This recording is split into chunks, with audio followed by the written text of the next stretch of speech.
Disproportionation reactions, reducing iron ore, and making steel, done by Gerald Jethro. In this video, I will be guiding you through on what are disproportionation reactions and the process of reducing iron ores and making steel. By the end of this video, you should be able to identify and explain what are disproportionation reactions using the Lewis dot structure method and explain the chemical reduction process in reducing iron ore and refining process in converting pig iron into steel. So, how about a short recap? From the previous video, you have already learned how to balance equations by using half reactions or half reactions with differing number of electrons, and both methods in acidic or basic solutions. Now, let me show you one more example that is a slightly different kind of reaction. In most redox reactions, something is being oxidized and something else being reduced. But in some redox reactions, one substance can be both oxidized and reduced in the same reaction. And those are called disproportionation reactions. One of the most common examples would be the decomposition of hydrogen peroxide. As you can see, this is the full and balanced equation involved in this reaction. H2O2, when added with a catalyst like potassium iodide, gives us water and oxygen. Firstly, we should assign the oxidation numbers in this reaction. We'll start off with the reactants. To do that, there are a number of ways you can use, one of which would be just by memorizing them from the textbook. For water, the oxidation number is -2 for oxygen. As for oxygen molecule itself, the oxidation number is automatically 0 as molecules are neutral. Hydrogen peroxide, on the other hand, oxidation number of oxygen is -1. Of course, you can remember these numbers, but an alternative would be by drawing the Lewis dot structure and thinking about electronegativity. We know that these bonds hold 2 electrons, so I'll just draw them out.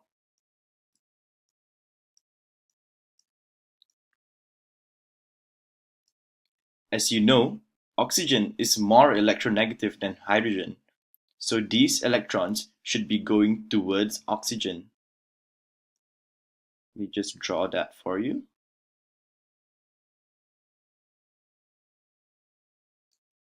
Oxygen normally has 6 valence electrons. Here it is being surrounded by 8.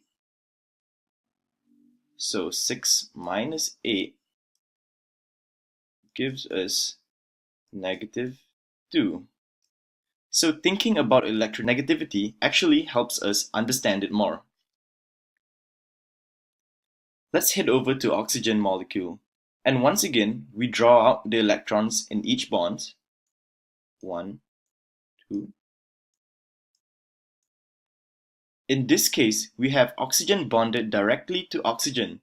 So we have to share these electrons equally as they have the same oxidation number. We can just divide it this way. One oxygen has 6 electrons. So 6 minus 6 gives us 0. Exactly what we got up here. Let's head over to hydrogen peroxide.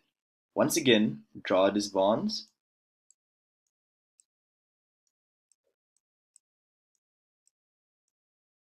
So, oxygen is more electronegative than hydrogen, so oxygen gets these electrons.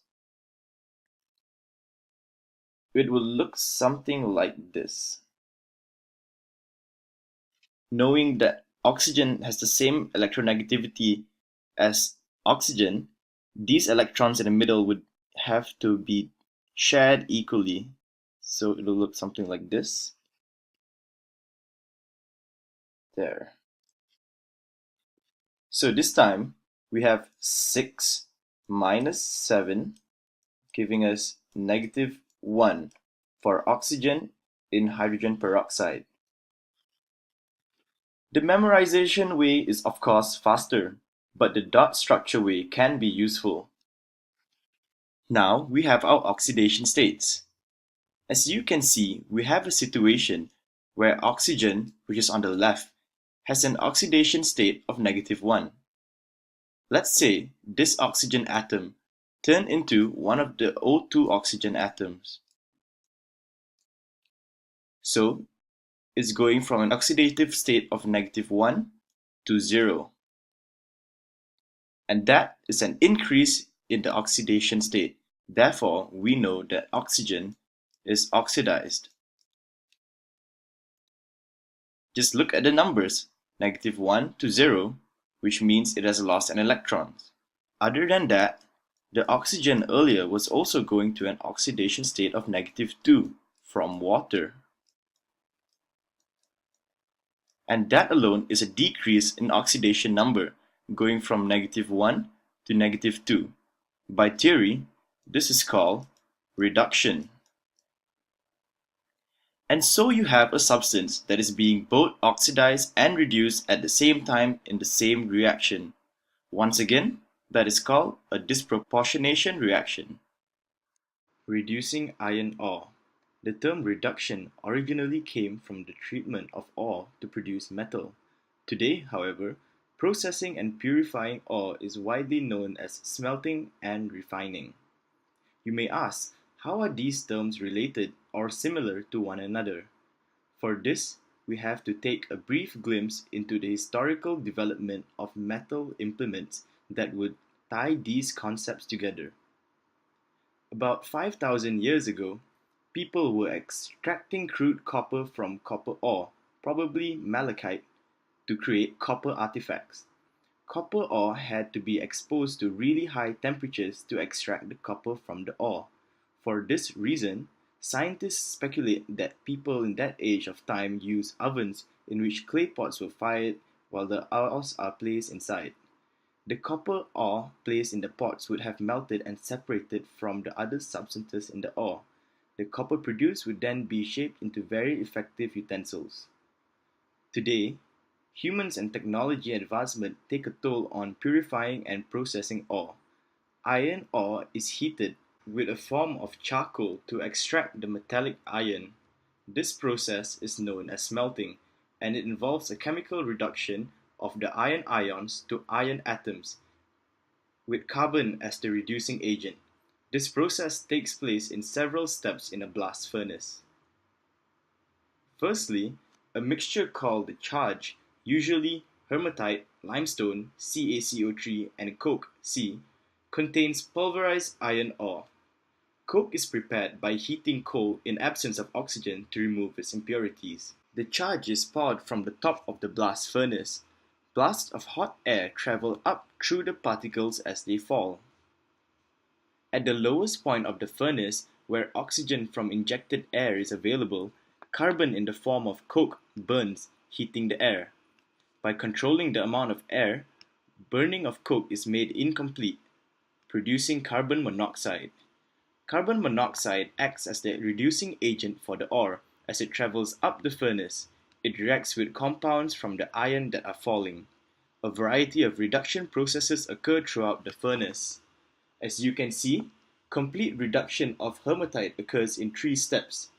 Finally, the metallic iron melts and cools the bottom of the furnace. The purpose of lime, which is produced by heating of limestone in charge, is to react with impurities. As significant amounts of silicon dioxide and aluminium oxide is formed in the ores, the lime reacts with the compounds to produce a liquid called slag. Slag is less dense than molten iron, thus it floats on top. This makes it easier to draw off the molten iron at different levels. However, this molten iron is still impure. The molten iron is poured into a long, narrow mold to form bars. This form of metal is called pig iron. which is then later transported elsewhere to be converted into steel. During the process of smelting, several contaminants were also reduced to their elemental form. Pig iron contains about 5% carbon from coke. Some silicon and phosphorus, along with small amounts of manganese and sulfur from the ore, remain in the pig iron. Most of these impurities should be removed to avoid the iron from being brittle and granular. By process of refining or purifying, pig iron is converted into steel. Many of the contaminants remain in the pig iron because they were reduced along with iron, so the reasonable way to remove them is by oxidation. To convert pig iron into steel, molten pig iron is poured into an upright vessel. Oxygen gas is then pumped into the vessel over iron. In addition to that, lime, also called flux, is poured into the mixture. The impurities oxidize much more readily than iron. These oxidized compounds then react with lime as shown in the equation below. The reaction produces slag, or as you can tell, the products of lime reacting with the impurities. This is similar to the slag during the smelting process.